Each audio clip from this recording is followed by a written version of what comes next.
Hello, hello. Hey, hey. It is another Tuesday night with the People's Pride Project, but it looks a little different. This week on the People's Pride Project Couch Conversations, you got me, the head MF, Madam Facilitator. And tonight, we're not on the couch. We're in my office, and we're going to do a little question and answer session. Because folks got questions and I got answers. But there's things people want to know. And I'm going to tell you what it is. It's just that simple. Um, right now, there's been a couple pre submitted questions. So I'm going to start with those. If anyone wants to pop up with a question throughout the course of this, just drop it in the chat. Make sure that you give StreamYard permission so I know who you are because I want to call you out by name. I want to say, hey, homie, thanks for the question. But tonight, it's me, and we're going to talk about all things 3P, the People's Pride Project P. But anything can happen when it's just me. Um, let's get started. So, the first question of the night. Boom. How did the People's Pride Project start? Seems simple enough, right? The People's Pride Project actually started as a joke. It was a joke. It was my friends um, being facetious. We were talking about, oh, the zombie apocalypse. When the zombies attack, how are we going to survive? Yada, yada, yada. Knowing my plethora of skills, they're like, yo, we need to be at Sheena's house. As long as we can get to Sheena's house, we'll be safe. Yeah, that's my real name, Sheena. My friends and my family, they know that. But in case you didn't know who the hell Sheena was, as long as we can get to Sheena's house, we'll be cool. So this joke carried itself on for a couple years. Like, I don't know. Because this has been in creation for far longer than it's been in reality. Aren't all things like that? But so it was like, oh, okay. And the more I'm hearing this, I'm like, but doesn't everybody know how to do this stuff?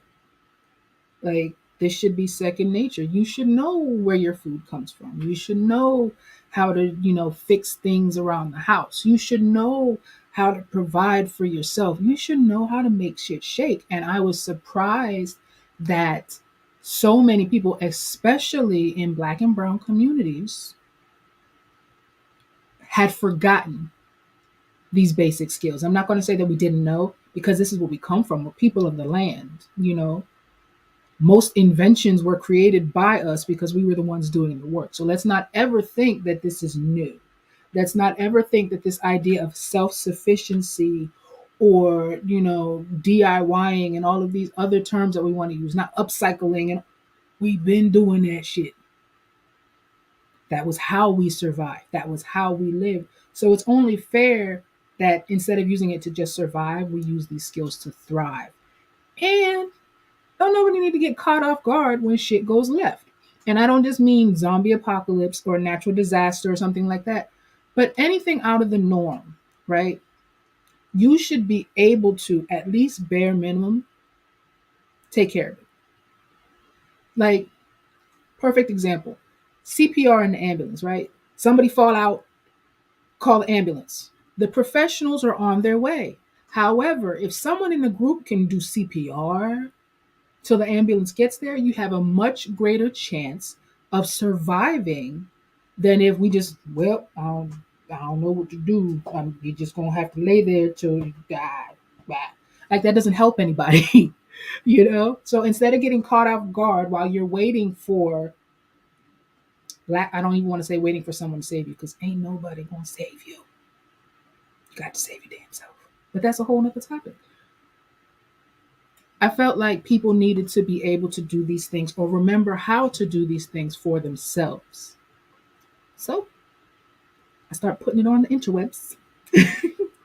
And a year later, this is where we are teaching classes. We have the couch conversation every week, bringing together some fantastic minds that are doing amazing things for their community from all over the place. And that's what's really important to me, that the people of the global majority are represented in strength, in solidarity, in power, because for so long we've been told that that's not who we are. That's not the role we are. We're not the defaults. It's like, nah, we matter and we can do this.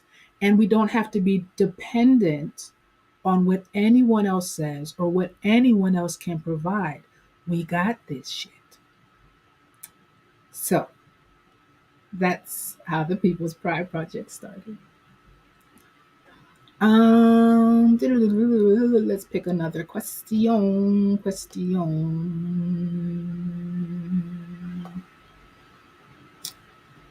Um, some of these are kind of wild. Oh, okay. Is the People's Pride Project a political group? In the traditional sense, no. Like, I'm not hitting the streets canvassing for a specific party or a specific ideology. Um, that's not my intention. Now, granted, things that happen in public spaces or political spaces that relate to what I'm working toward or what we're building here, yeah, I'm going to mention them. I'm going to hopefully get some of these people on the couch with me. But but is the People's Pride Project, was it intended to be a political organization? No. We're not sitting here talking about Democrats and Republicans and no, we're going to talk about if a bill is passed that's fucking with our shit. Yes, we'll talk about that. We'll talk about, you know, different economic systems and maybe how we can use them for our benefit. We'll talk about things of that nature because quiet as it's kept, maybe not so quiet. But my degree is actually in both history and political science.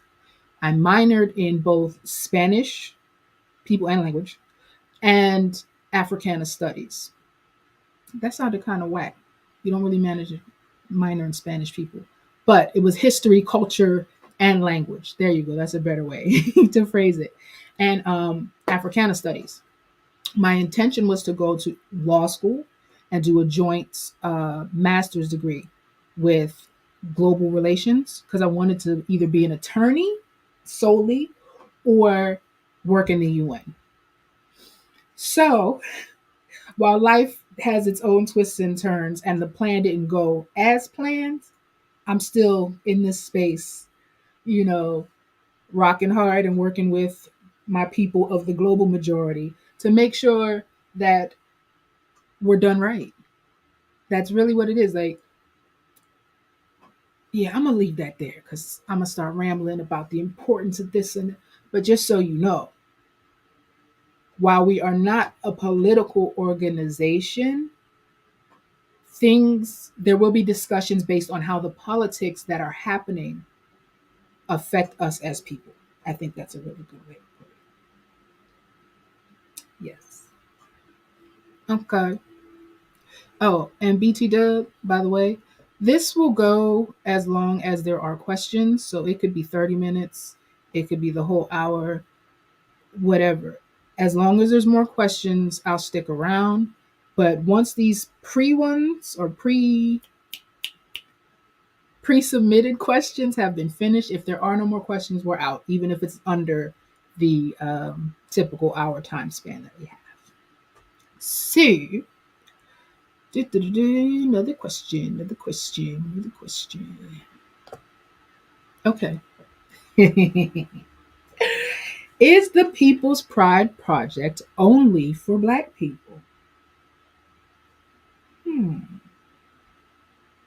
What do y'all think? What do you think? You've seen the posts, you've heard the conversations. What do you think? Honestly, the answer is no. The answer is no. This is not a space only solely for Black people. Let me clarify what I mean by that. This is a space for people of the global majority. This is a space coming from a Black woman that is going to center the experiences of Black, brown, melanated people. Is that to say that those that are not inherently melanated cannot, be part of the system? No, I'm not going to say that. But what you're not going to do is come into this space, which is centering the stories, the representation, the challenges, and the triumphs of Black, brown, indigenous people of color, of this conglomerate of the global majority, and try to center yourself or make it about you, or why aren't I, and why can't, excuse me, you have a plethora of other spaces that center you and have centered you for centuries, if not millennia. There have been spaces throughout time and continue to be spaces that not only disregard melanated people, but exclude melanated people, intentionally discriminate against melanated people. And while it's technically illegal, it's through verbiage, it's through dog whistling, it's through all of these nuanced tactics to make us say that we're not wanted or we're not allowed in these spaces. I'm not going to tell you that. But if you're going to come into this space, recognize the story that's being told, recognize the work that is being done, recognize the communities that are being affected and supported. And if you can't stand behind that and you can't jump in, both feet, hands ready to do the work alongside us, then no, this isn't the place for you. And that's okay. Not every space is for everybody. But what you're not going to do is come up in here and try to bogart and push your way in and think that now we have to shift because folks feel entitled. I'll say it. I'll say it. That's not what we're going to do. But yes, all are welcome. All those that are helpful, all those that understand. There's definitely a level of understanding and compassion and allyship. Ally is such a played out word, but allyship that has to happen. When we work in synergy with each other, we get more done. When we work across the table and, we can hand in hand, I'm not denying any of that. It's necessary. Absolutely 100% necessary. But like I said from the beginning, recognize that this is a space from my Black ass mouth that is going to center the experiences and the needs and the triumphs of people of the global majority. But yes, definitely all are welcome. I'm not going to turn people away unless you're being an asshole. And if you're being an asshole, you can be brown as shit. And that came out so wrong. If you're being an asshole, you still got to go. But yes, so that should answer that question. Um, mm, mm, mm. No, he answered that one. What does the name mean? Okay, if you've been following um, social media long enough or gotten to speak with me on anything, you will realize that I'm keep things deceptively simplistic because, and what I mean by that is that it seems super, super, super simple, right? Oh, that's easy. That's duh. But for me, all of my decisions, all of my intentions are done with layers of intention, with layers of understanding. So while the People's Pride Project, it sounds real simple, rolls off the tongue, it's so cute. First of all, my name is Sheena Schuler, so I'm born somewhat addicted to alliteration. It's in the genetics. I won't be able to help that. But the idea of the People's Pride Project is very layered and very multifaceted. Now, first of all, the people. We, the people. Power to the people. People make the world go round. This is about the people. This is not about some overarching ideology from somewhere else. This is not, um, it doesn't matter what it's not. Like Ye said, everything not makes me everything I am. However, this is for the people. This project is to build community. This project is to have individuals flourish so that they can pour that into their communities and then their communities flourish. We get so much farther when we help each other and when we work together. This is about the people. Now, why is that little apostrophe S? Because this organization in my heart belongs to the people. Y'all own it. I put it together, but y'all own it. I'm providing the resources, but y'all own it. This is for the people. This work is not for me. This is not the Sheena Schuler project. This is for the people so that we can all better each other and work together. Now, tricky, take that apostrophe out of the peoples. It becomes multiple people, as in peoples of the global majority, as in peoples of the world, peoples of various ethnic groups, peoples of the diaspora, the peoples. Okay, keep up with me. Now we get to pride. I told you, it seems hella simple, but this is the way my brain works. There's layers on layers on layers on layers. Pride. I knew that I wanted something that would make people proud, right? To give people self-confidence and reassurance, because part of this, the actualization of the People's Pride Project came during the Rona, and I'm watching people panic and I'm watching people go without and go through all of these emotions because they felt like they were losing their lifelines.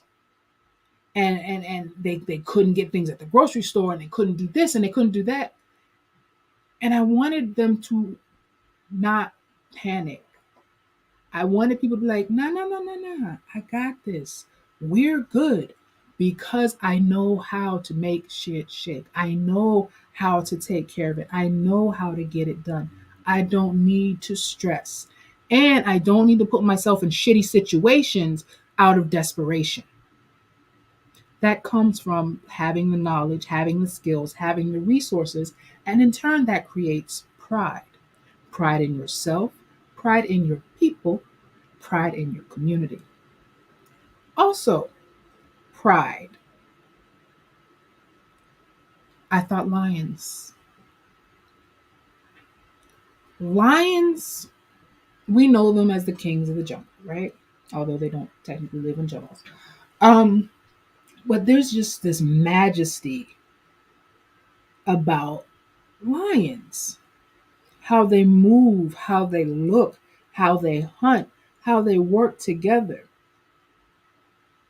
And even though they have these separate roles, the female lions have separate roles from the male lions. When they come together, when they stand together, when they walk together, when they get in formation, folks get the fuck out the way. You listen, let me be walking across the savannah and just happen to see a whole pride of lions coming in my direction. I'm out. I'm gone. Okay? I know that me by myself does not stand a chance against a collective of well organized creatures that know what the fuck they're doing. So essentially, we are a pride of people with pride in ourselves. Layers on layers on layers on layers. Project. I specifically chose project because a project is something in process. It's something that's worked on. It's something that's built. It's not a finished item. A project is something you're actively doing. And to me, the People's Pride Project is this living, breathing resource that is meant to grow and meant to take shape and morph as it goes and create this network of possibilities and availabilities that I hope doesn't stop. I feel like the word project recognizes and speaks to the limitlessness of what this is in my heart because it's something that will constantly be growing and changing and adding and extending. Because, baby, the plans for this have not yet begun. What I hope and what I have, what's the words, child? Girl, get it out. The words are escaping me. But the things that I have,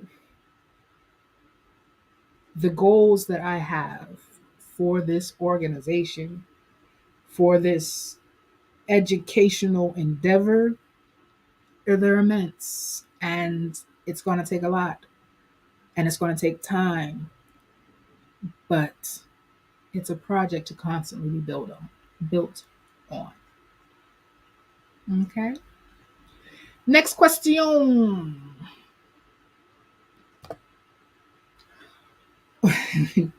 Why don't you just use your name? Why don't I use my name? There's reasons for that. And I kind of touched on it a little bit ago.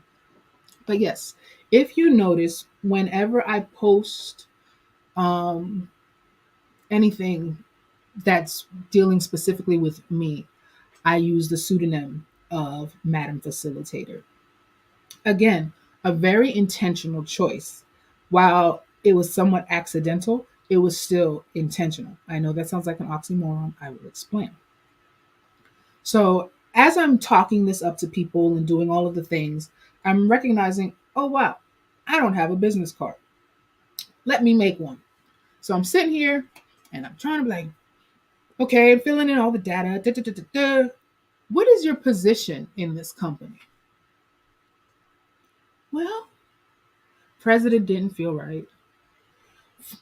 Founder, owner. We talked about the ownership thing. It's not this. It's not about me, and that was the thing. So I was like, well, if I have to discuss what is my role, aha, that was the light bulb moment. What is my role in this broader project?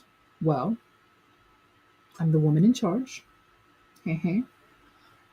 That brings everything together, that makes things easier for everyone else, that guides and leads, but it's not about me. I'm a natural facilitator. Always have been. Always have been. Like as far back as I can remember. And the fact that that word regurgitated itself for me, because I've said it, I call myself a facilitator for a number of different things. I'm like, yo, that's what I do. I bring people together. I bring situations together. I bring resources together. So boom, madam, because I'm that one, madam facilitator. Now on top of that, why? You know what? This actually ties into, I guess, a secondary to this question. No, actually, this question. These two go together. I don't know why they came separately. But I call myself Madam Facilitator, and I don't use my name because it's not of some, oh, I need privacy or anything. It's about, I don't want this to become an ode to Sheena's ego. And not that that is my intention, because it's really not. Like, I'd much rather play the wizard behind the curtain.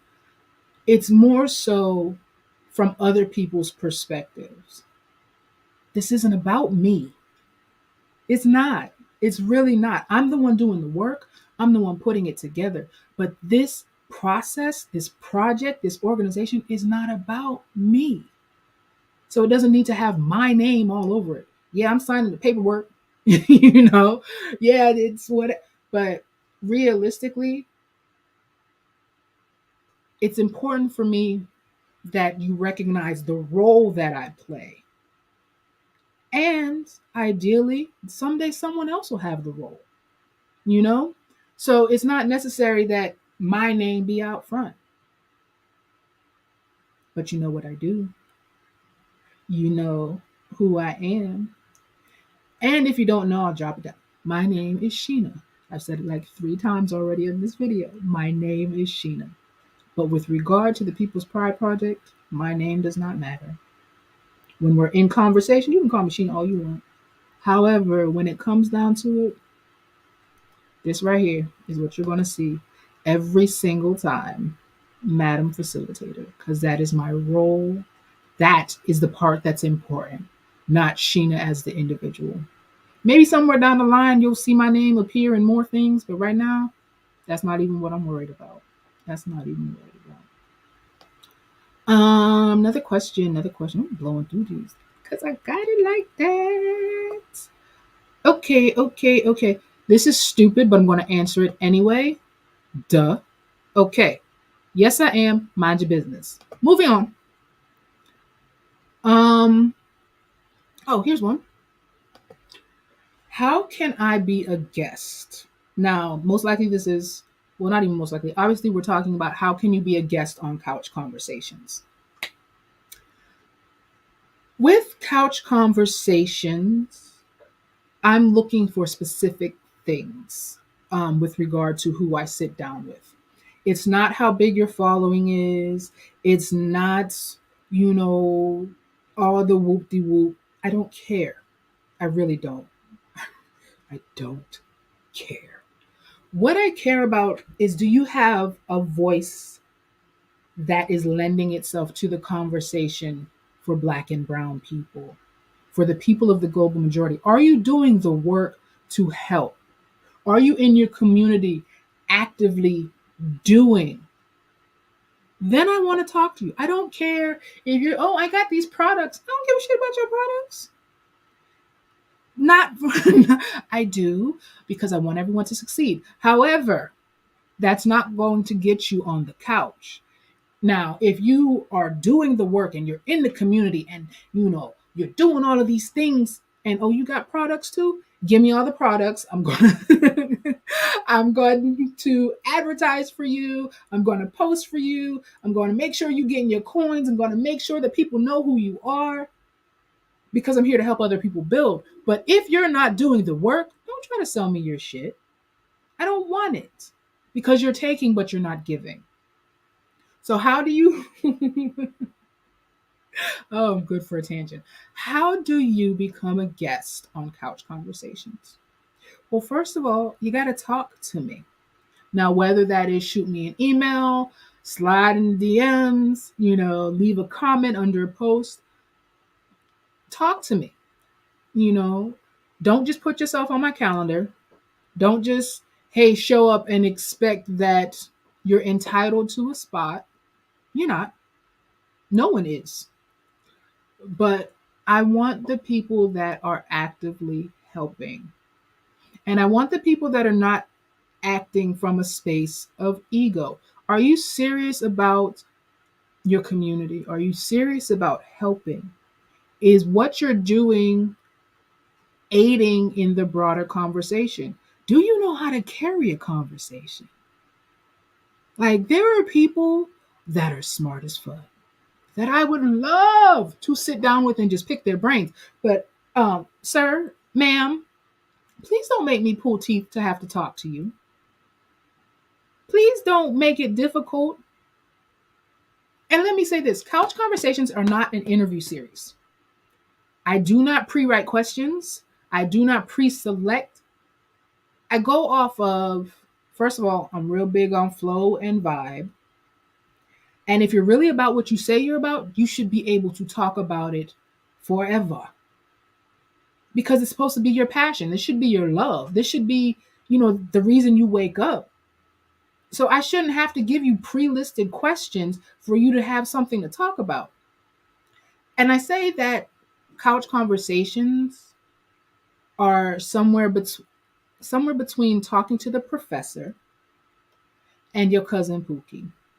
Now I say that to mean when I hate the elitism that happens. Well, I'm educated and I attended these schools and I hang with these people and it makes me so much more special than you. First of all, no the fuck it doesn't.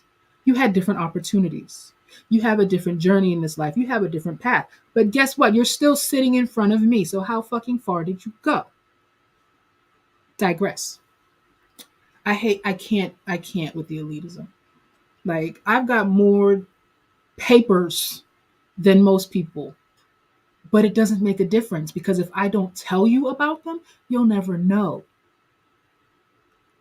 I would rather have a person that never went to school but can talk emphatically and has a plan than someone that can just regurgitate book knowledge. Like, that doesn't matter to me. I'm more concerned, what are you doing? Don't read me your resume. I don't care about your roster. What are you doing? I don't care about who you know, how many followers you have. What are you doing? How can you help? Okay? That's what it takes to be a guest. Are you making waves? Are you changing things? Are you being disruptive? Are you bringing a new viewpoint? Do you have a skill that you can share? Those are the things that I want to know. So that's how you get to be a guest on Couch Conversations. Have something worth talking about. Have something worth sharing. Have something that will help the people and reach out. Listen, I'm a whole creep on the social media. I'm not even going to lie. I try to keep up with the different orgs and what's happening and the different people that are doing things. So I might reach out to you. But if you really want to, just hit me up and start a conversation and we could take it from there. The process is super simple, super, super simple. And we'll just casually talk. No gatekeeping, no tone policing, no respectability politics. Now, that does not mean no respect. There's a difference.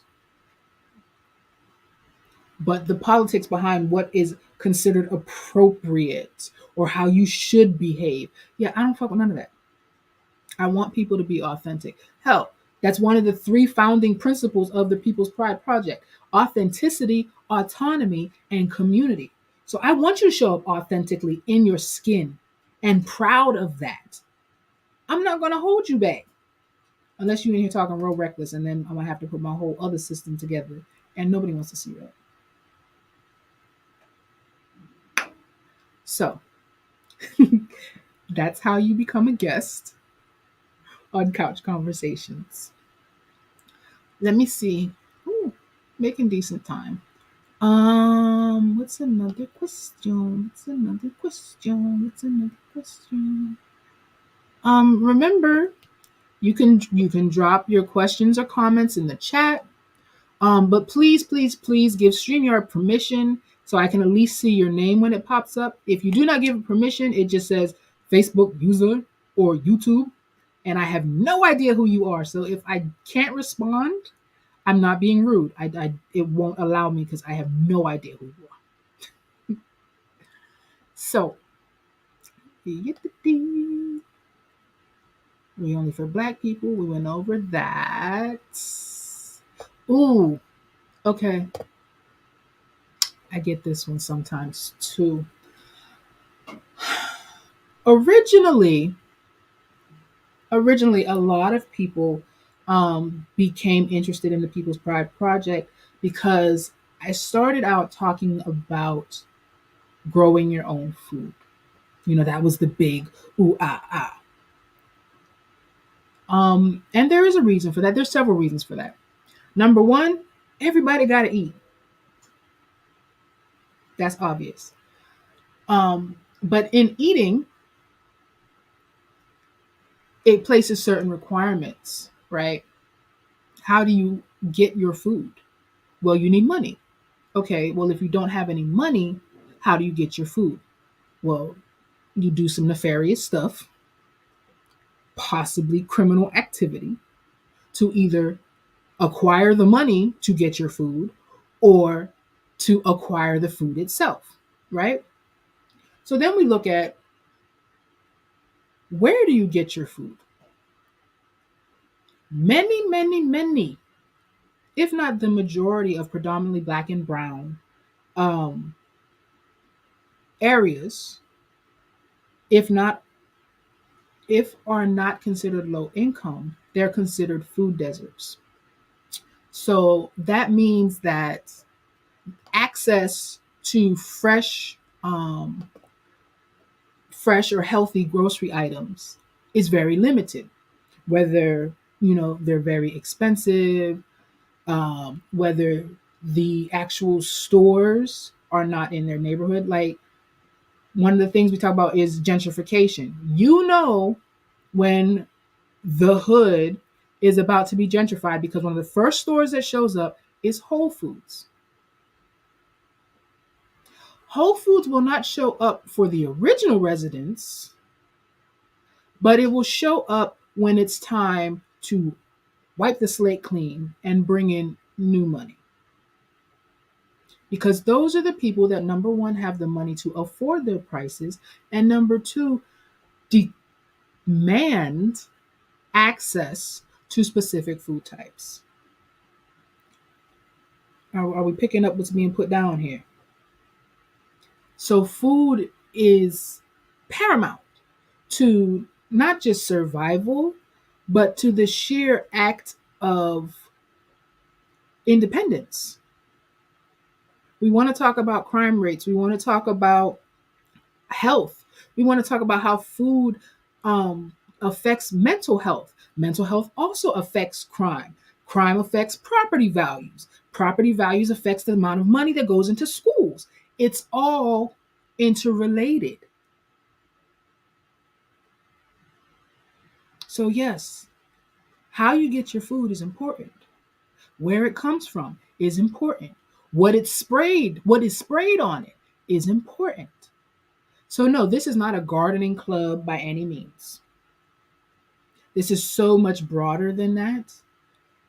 But the idea of securing proper food and nutrition cannot be ignored. Like, it has to be done.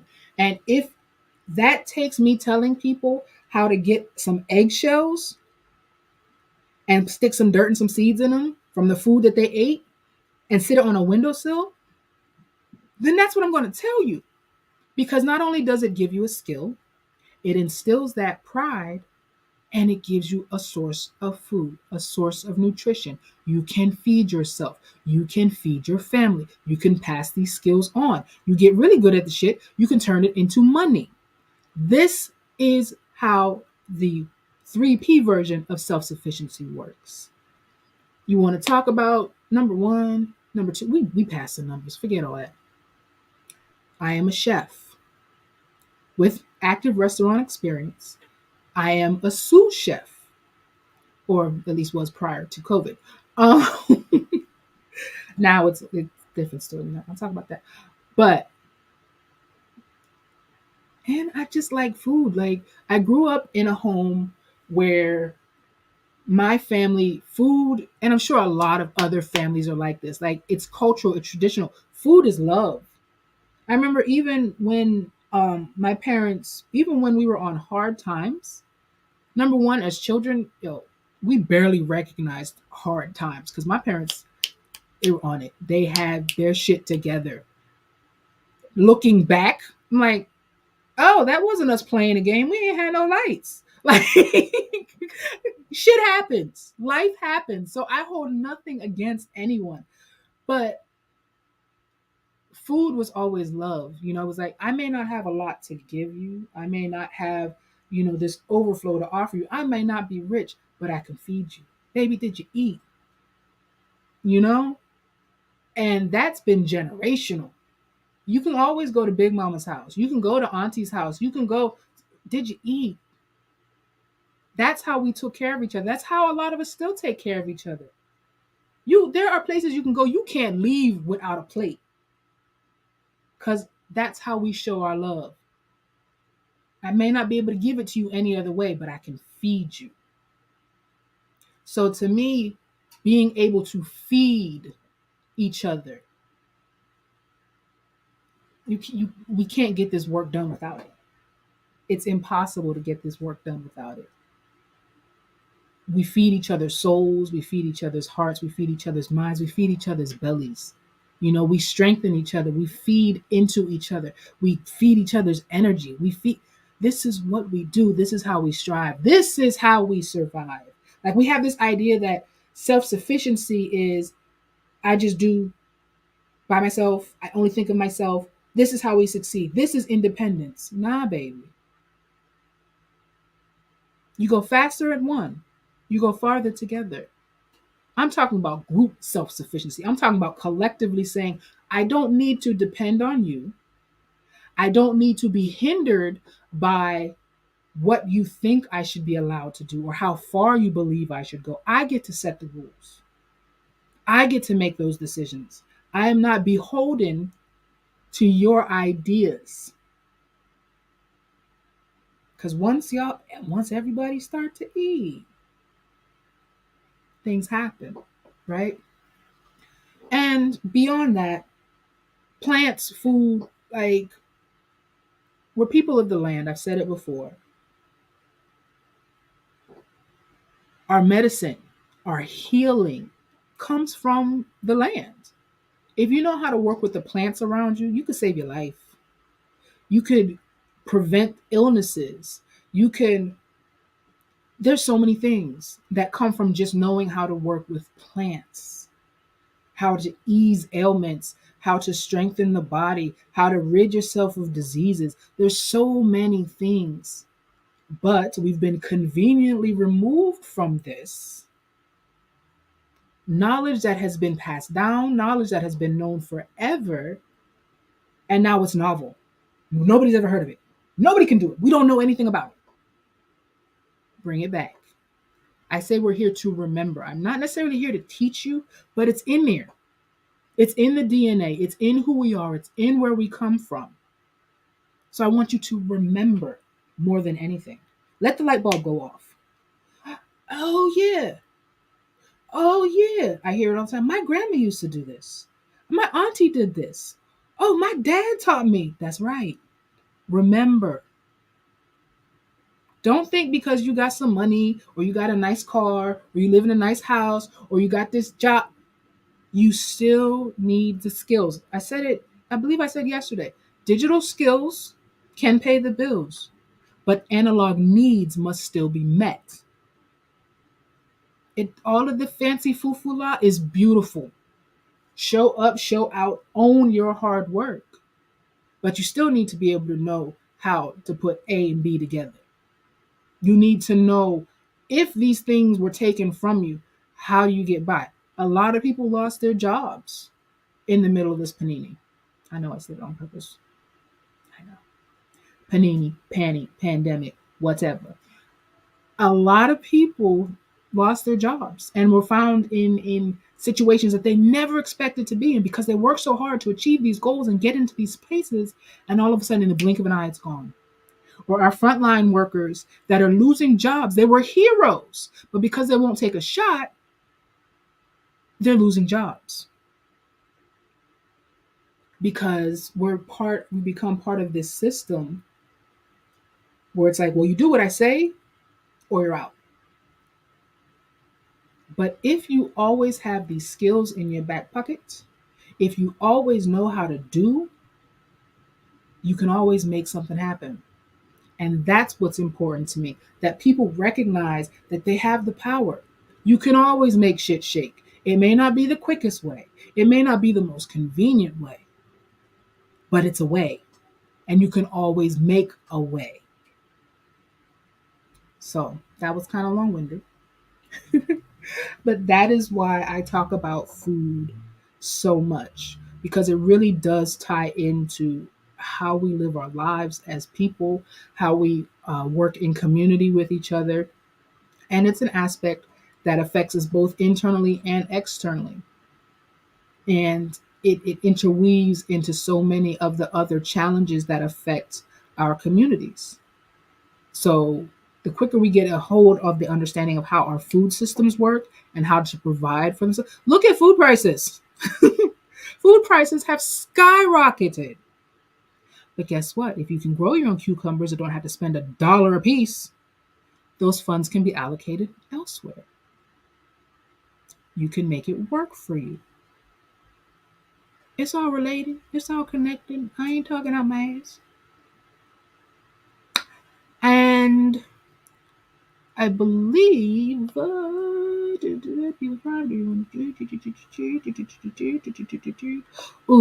okay.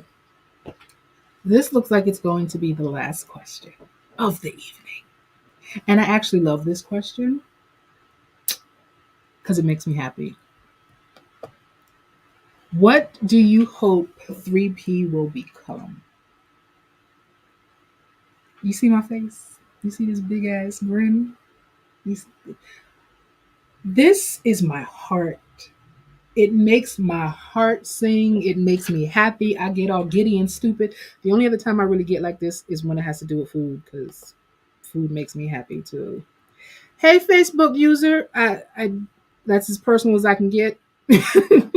I'm sorry, I said it before. Give StreamYard permission so that I can address your comments properly. But hey, boo, whomever you are. Um, but what do you hope 3P will become? I hope this is not a hope. We're not wishing on a prayer. This is what 3P will be. 3P, as it flourishes, as it becomes itself, right? Because we're all in the act of actively becoming. 3P is a living, breathing resource. 3P is a school. 3P is housing development.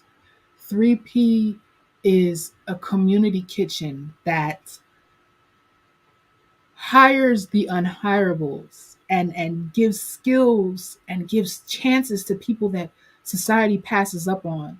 And even in doing that, we feed people, you know, we teach people skills. 3P is workshops and books and hands-on activities.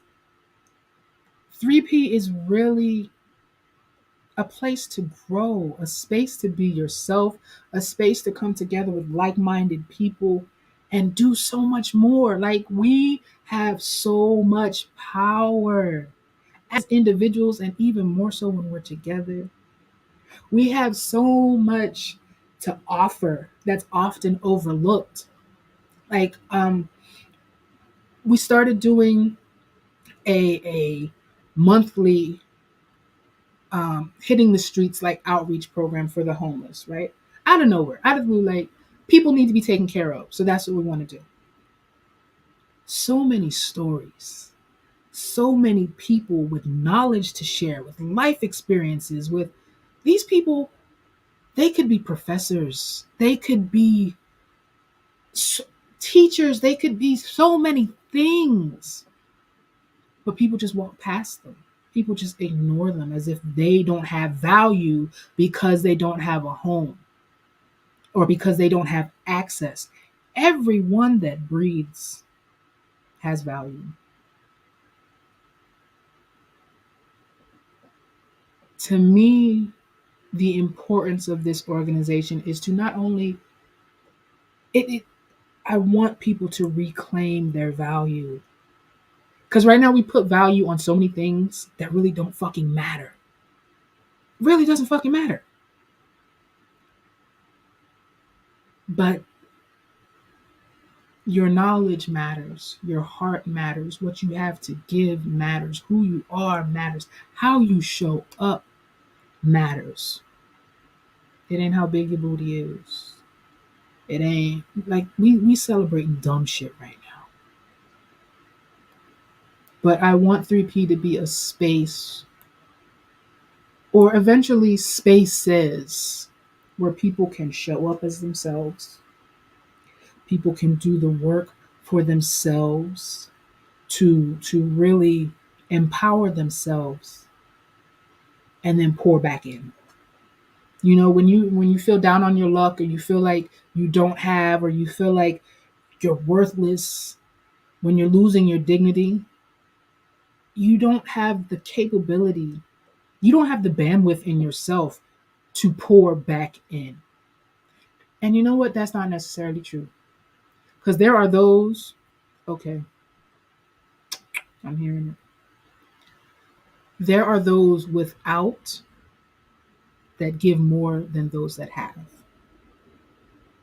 Because they recognize that even though they're in a situation, they are in conditions that is not who they are.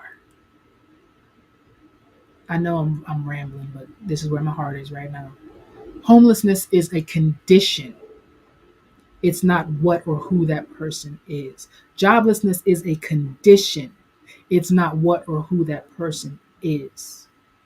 You know, crime is a condition. All of these things, we've taken them and made them these misnomers that we apply to people, like this is who they are.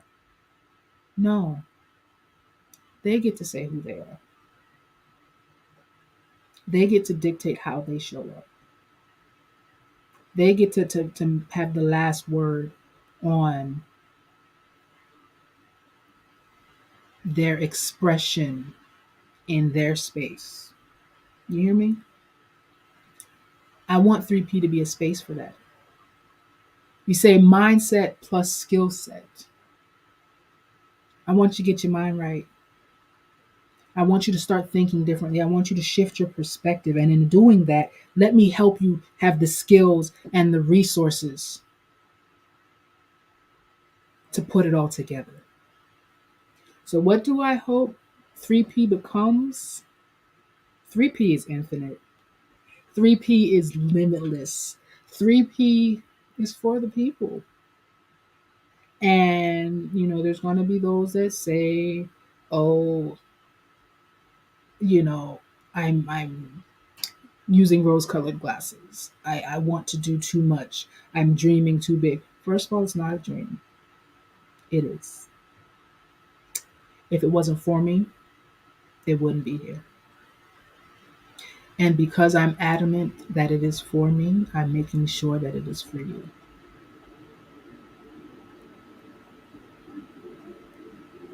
3P is not an idea. 3P is expansive. 3P is. So, what will it become? The fullest expression of itself. Just like I hope every individual that comes in contact with 3P becomes the fullest expression of themselves. If you get nothing else out of that, or out of this, rather, it is the capability to show up for yourself as yourself in the fullest expression of yourself.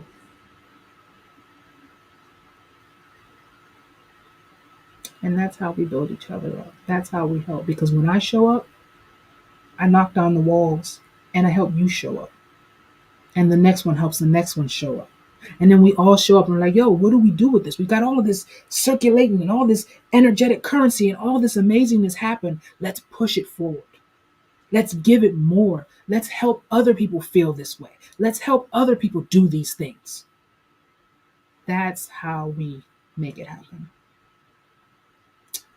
So before I get all weird and emotional, because when I tell you this is my heart's work, I've lived a lot of lives and done a lot of things. I've got titles and certificates and coming out of my ears.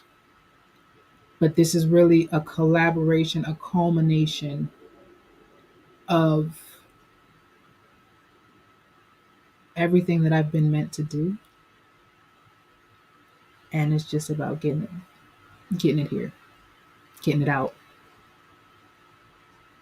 So thank you for joining me on this week's couch conversation. Thank you for joining me on Ask a MF Question. Maybe I'll do it again. Y'all let me know what you want. But this has been another lovely, lovely Tuesday night of couch conversations, even though I'm not on the couch this week, with the People's Pride Project. And I am the current, the original Madam Facilitator. Yes, I'm plugging my shirt because I do dope shit on the regular. If you want a shirt, it's on the website, peoplesprideproject.com. I got stuff. But good night. I love you. Thank you. And I'll see you next week on the couch with my friends next week. Next week. Bye.